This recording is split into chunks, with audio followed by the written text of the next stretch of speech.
प्रधानमंत्री मोदी ने देश की पहली हाई स्पीड नमो भारत रैपिड रेल का उद्घाटन किया। पीएम ने मेरठ मेट्रो को भी हरी झंडी दिखाई। रैपिड रेल दिल्ली से मेरठ के बीच चलेगी। ये ट्रेन दिल्ली मेरठ की 82 किलोमीटर की दूरी को सिर्फ 55 मिनट में पूरा करेगी। ट्रेन मेरठ मोदीपुरम से शुरू होकर दिल्ली के सराय काले खां तक जाएगी और 13 स्टेशन से होकर गुजरेगी। पूरे सफर में 2 स्टेशन अंडरग्राउंड होंगे, जबकि बाकी का सफर एलिवेटेड होगा। प्रधानमंत्री मोदी ने रैपिड रेल में स्कूली बच्चों और मजदूरों के साथ भी सफर किया। बच्चों के साथ बातचीत करते हुए पीएम ने मेरठ शताब्दी नगर स्टेशन से मेरठ साउथ स्टेशन तक यात्रा की। रैपिड रेल से डेली दिल्ली में मेरठ आने जाने वाले लोगों का काफी वक्त बचेगा। घंटों का सफर मिनटों में तय होगा। साथ ही नमो भारत कॉरिडोर से एनसीआर का दायरा भी बढ़ेगा। एनसीआर में आने वाले शहरों के साथ साथ दर्जनों गांवों को भी इसका फायदा मिलेगा। असम विधानसभा चुनाव से पहले कांग्रेस को बड़ा झटका लगा है। कदावर नेता और पूर्व प्रदेश अध्यक्ष भूपेन बोरा बीजेपी में शामिल हो गए। बीजेपी प्रदेश अध्यक्ष दिलीप सैकिया और सांसद बैजयंत पांडा की मौजूदगी में भूपेन ने पार्टी की सदस्यता ली। कुछ दिन पहले ही भूपेन ने कांग्रेस से इस्तीफा दिया था। कांग्रेस नेतृत्व ने उन्हें हालांकि मनाने की कोशिश की, लेकिन वे माने नहीं। इस्तीफे के बाद उन्होंने सीएम हिमंता बिस्वा शर्मा से मुलाकात की थी। पीएम मोदी ने रेडियो पर अपने मासिक कार्यक्रम मन की बात में AI summit, T20 world cup, organ donation समेत कई मुद्दों पर चर्चा की। पीएम ने कहा, दुनिया में एआई कैसे काम करेगा, इसके लिए दुनिया के लोग एआई समिट से जुड़े। इसमें मैंने दुनिया के लीडर्स को बहुत सारी चीजें दिखाई। पीएम ने ऑर्गन डोनेशन की जरूरत पर भी जोर दिया। कहा, डिजिटल अरेस्ट पर बातचीत जरूरी। सशक्त नागरिक से ही मजबूत और आत्मनिर्भर भारत बनता है। यूपी के सीएम योगी आदित्यनाथ आज सिंगापुर के दौरे पर रहेंगे। योगी 23 और 24 फरवरी को सिंगापुर में प्रवास करेंगे। इसके बाद वो जापान जाएंगे। 26 फरवरी तक उनका दौरा है। सीएम योगी विदेशियों को प्रदेश में निवेश के लिए आकर्षित करने, औद्योगिक सहयोग बढ़ाने और अंतर्राष्ट्रीय साझेदारी को मजबूत करने की कोशिशों में जुटे हैं। योगी आदित्यनाथ एक बड़े अभियान के लिए सिंगापुर और जापान का दौरा करेंगे। सिंगापुर में वो प्रवासी भारतीयों और उद्योग जगत के प्रतिनिधियों से भी मुलाकात करेंगे। स्वामी अविमुक्तेश्वरानंद की मुश्किलें बढ़ गई हैं। नाबालिगों के यौन शोषण के मामले में पॉक्सो स्पेशल कोर्ट के आदेश के बाद पुलिस ने एफआईआर दर्ज की है। प्रयागराज पुलिस ने शंकराचार्य और उनके शिष्य मुकुंदानंद गिरी समेत 2 से 3 अज्ञात लोगों के खिलाफ झूसी थाने में मामला दर्ज किया। शाकुंभरी पीठाधीश्वर आशुतोष ब्रह्मचारी ने अविमुक्तेश्वरानंद के आश्रम में नाबालिगों के यौन शोषण का आरोप लगाया था। 13 फरवरी को 2 पीड़ित नाबालिगों का बयान भी कोर्ट में दर्ज कराया गया था। कोर्ट की एफआईआर दर्ज करने के आदेश पर स्वामी अविमुक्तेश्वरानंद की पहली प्रतिक्रिया सामने आई। स्वामी अविमुक्तेश्वरानंद ने अपनी सफाई में कहा, मेरे ऊपर झूठा केस लगाया गया। जिसने आरोप लगाए हैं वो खुद एक हिस्ट्री शीटर है।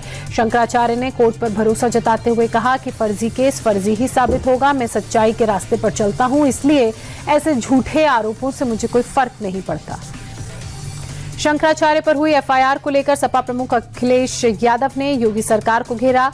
अखिलेश ने कहा, शंकराचार्य को अपमानित करने के लिए ये सरकार 20 साल पुराना मामला ढूंढ कर लाई है। विचारों का झगड़ा जरूर हो सकता है, लेकिन इस स्तर तक गिरकर राजनीति ठीक नहीं।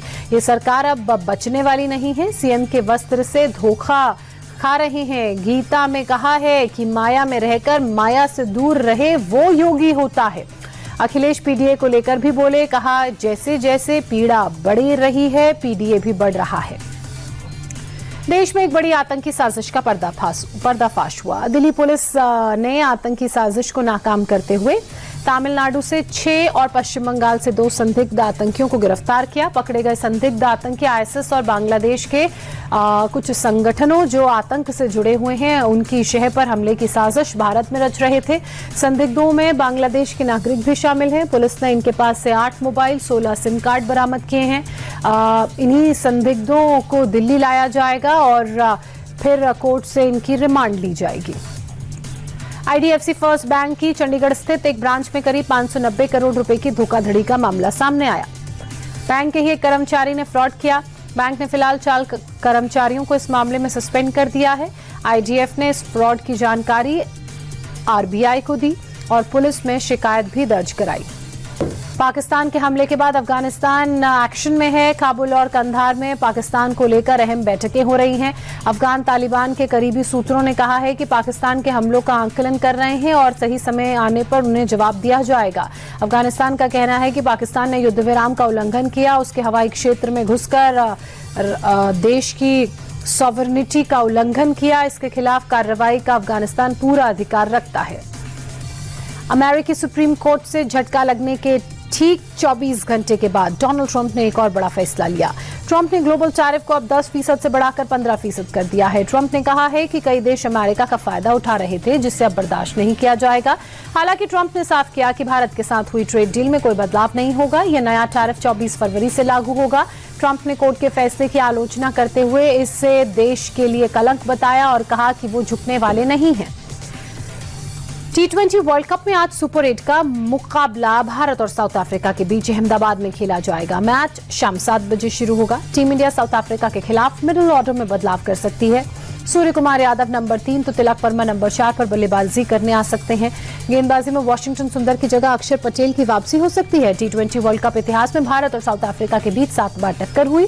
भारत ने 5 तो साउथ अफ्रीका ने 2 मैचेस जीते। इंडिया टीवी के chairman Rajat Sharma LG VK Saxena के निमंत्रण पर दिल्ली के असिता पार्क में डीडीए के सालाना फ्लावर फेस्टिवल में शामिल हुए। यमुना नदी के किनारे पर फ्लावर फेस्टिवल का आयोजन किया गया। रजत जी के साथ दिल्ली के एलजी वीके सक्सेना ने ट्यूलिप की खूबसूरती को देखा और प्रवासी पक्षियों को भी देखा जो इस मौसम में यमुना के किनारे आते हैं। फ्लावर फेस्टिवल में कई तरह के पक्षियों और जानवरों की खूबसूरत आकृतियां भी फूलों से बनाई गई हैं।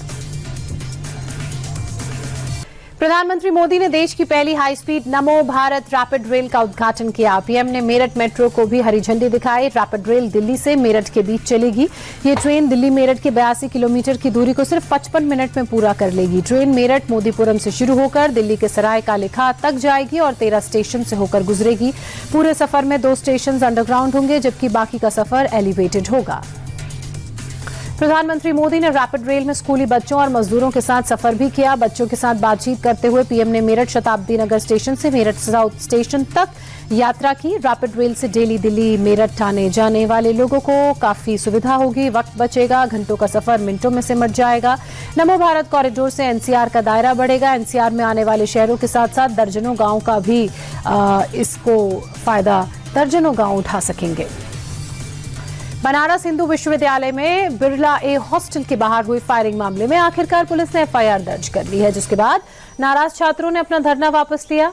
शनिवार को बीएचयू में बिरला और रुइया हॉस्टल के छात्रों के बीच विवाद हो गया, जिसमें फायरिंग भी हुई। बिरला हॉस्टल के छात्रों ने दूसरे पक्ष पर गोली चलाने का आरोप लगाया। फायरिंग के विरोध में छात्रों ने यूनिवर्सिटी प्रशासन के खिलाफ ही धरना देना शुरू कर दिया। इसी दौरान प्रॉक्टर के इस्तीफे की मांग पर छात्र अड़े रहे।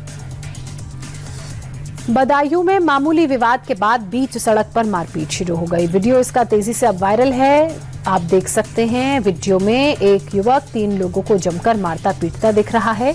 स्कूटी सवार अक्षय हॉर्न बजा रहा था। तीनों लोग रास्ते से नहीं हटे। इसी को लेकर विवाद दोनों पक्षों में हो गया और ये मारपीट में बदल गया। वायरल वीडियो के आधार पर पुलिस ने एफआईआर दर्ज कर आरोपी को एसडीएम कोर्ट में पेश किया, जहां कोर्ट ने आरोपी अक्षय को जेल भेज दिया। गोरखपुर पुलिस ने सांप छिपकली गैंग का पर्दाफाश कर गिरोह के 16 लोगों को गिरफ्तार किया है। ये लोग मंदिरों और भीड़भाड़ वाले इलाकों में लोगों पर नकली सांप छिपकली फेंककर उन्हें डराते और उनके आभूषणों पर हाथ साफ कर भाग जाते। पुलिस ने गिरोह में शामिल 8 महिलाओं को भी पकड़ा। गिरफ्तारी के दौरान आरोपी महिला ने पुलिस के साथ हाथापाई भी की, जिसका वीडियो अब आपके सामने है और ये वायरल भी है। नकली सांप छिपकली और 5 मोबाइल फोन समेत कई चीजें भी पुलिस ने इनके पास से बरामद की हैं। होली और रमजान से पहले खाद्य विभाग ने कानपुर से भारी मात्रा में नकली खोया, घी, एक्सपायरी खजूर बरामद किया है। त्योहारों के मद्देनजर खाद्य विभाग प्रदेश भर में मिलावटी और खराब खाद्य पदार्थों के खिलाफ अभियान चला रहा है। इसी के तहत विभाग ने कानपुर में कई जगहों पर छापा मारकर करीब 55 लाख का नकली खोया, घी, एक्सपायरी खजूर जब्त किया। रेड के दौरान विभाग को 1100 किलो मिलावटी खोया और 10,000 किलो एक्सपायरी खजूर मिला। खजूर पर नए स्टिकर लगवाकर मार्केट में बेचने की इसे तैयारी थी। त्योहारों से पहले उत्तर प्रदेश में शहर शहर खाद्य सुरक्षा विभाग की छापेमार कार्रवाई जारी है। बुलंदशहर में मिलावटी खाद्य पदार्थों के खिलाफ कार्रवाई करते हुए कई स्थानों पर छापेमारी की टीम ने खोया मक्खन तेल और अन्य उत्पादों के सैंपल्स लेकर उन्हें जांच के लिए भेजे और साथ ही लाखों का माल जब्त किया।